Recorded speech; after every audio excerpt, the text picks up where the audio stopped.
Hello everyone, and welcome to a look into the role of a project manager with our expert Nick Giovacchini. Nick Giovacchini is a project manager who currently works for the Zebra, an online software that allows users to easily compare insurance rates. In addition to 5 years of experience as a project manager, Nick also has a background in product management. He previously served as a product manager for a company called CrateJoy, where he would identify the customer needs and the larger business objectives that a product would fulfill, articulate what success looks like for a product, and lead that team to turn the vision into a reality.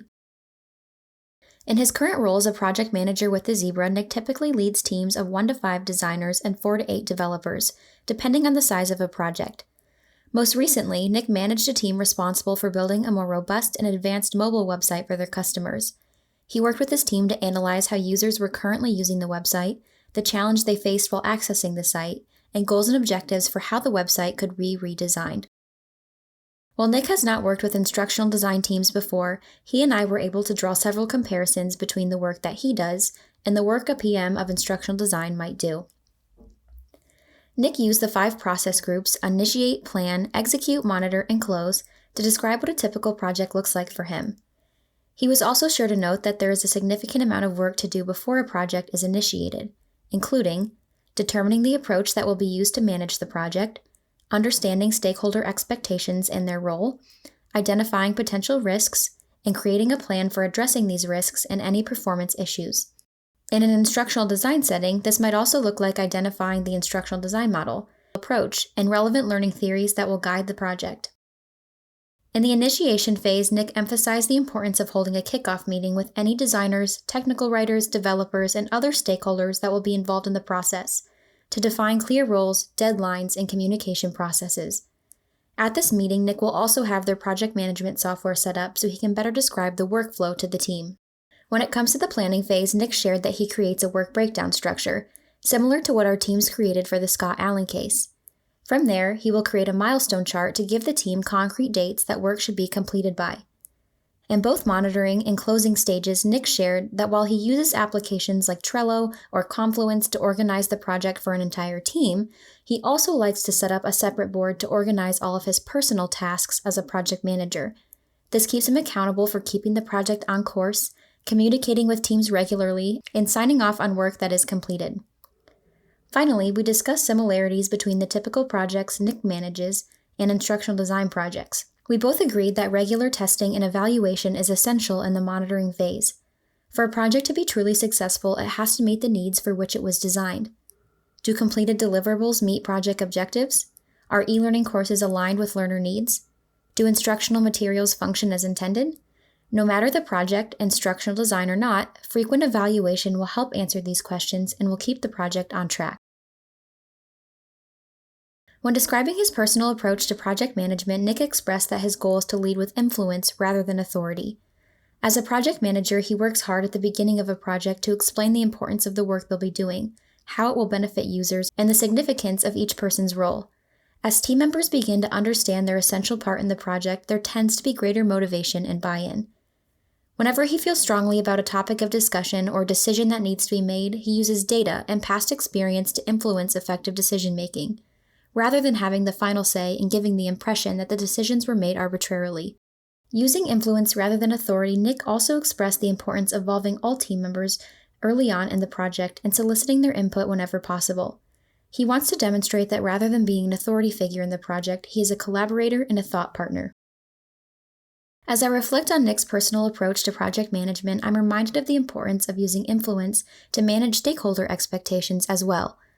Creating a thorough project definition document is one way to influence and gain consensus from all stakeholders.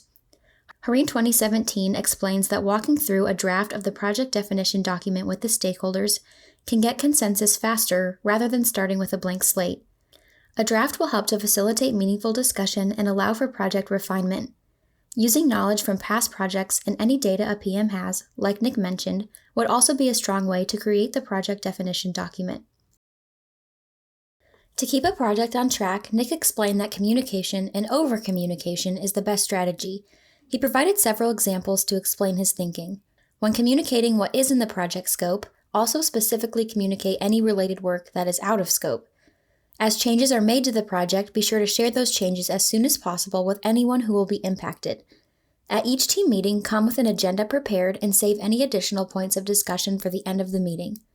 When possible, hold daily debriefs to go over what has been completed, note and address any concerns, and create action items for the following day. Consider the type of communication, face-to-face, video conference, email, etc., carefully and align it to the level of detail the conversation will require. Provide feedback to designers and developers as deliverables and tasks are completed.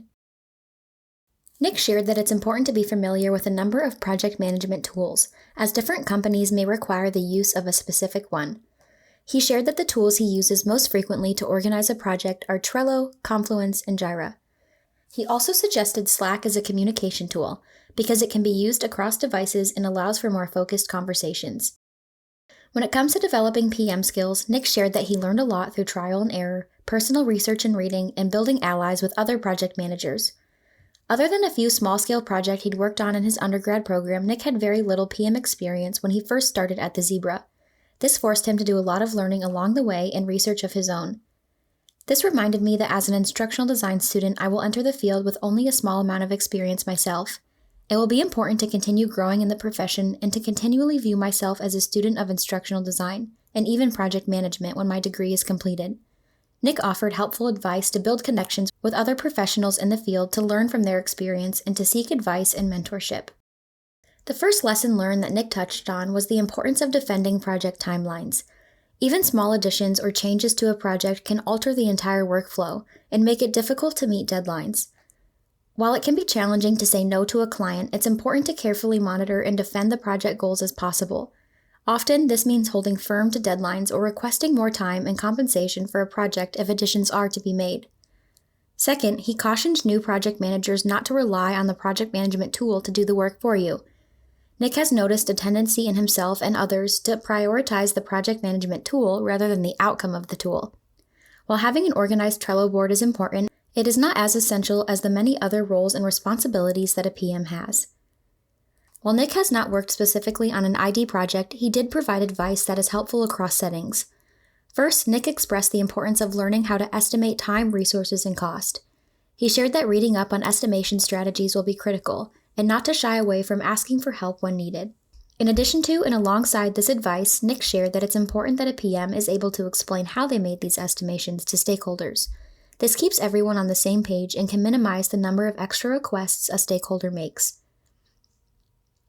As I reflect on my conversation with Nick, I found his discussion about communication and estimation to be the most helpful. Beyond simple discussions, emails, or Slack messages, communication includes establishing clear goals and explaining the importance of those goals to the team. A PM also demonstrates effective communication by helping all members of the project understand their role and how they are contributing to the project as a whole. Additionally, properly estimating the time, cost, and resources a project will require can also lead to effective communication. After a PM gains a full understanding of what it will take to bring a project to fruition, they can communicate this clearly to stakeholders and clients. Ultimately, this clear communication can help reduce the amount of changes to a project and prevent scope creep, or it can be used to influence clients and stakeholders when asking for time, resource, or budget increases. Having this conversation made me more aware of the active role a project manager will play in an instructional design project. They are involved before and during every single phase of a project, and their role is much larger than just creating a plan and letting that plan unfold. In addition to keeping a project on track, a PM will help manage any changes to the plan and performance issues, while also keeping stakeholders and clients on board. Moving forward, I will use what I've learned about project management to more fully consider the work that goes into each phase, initiating, planning, monitoring, and executing.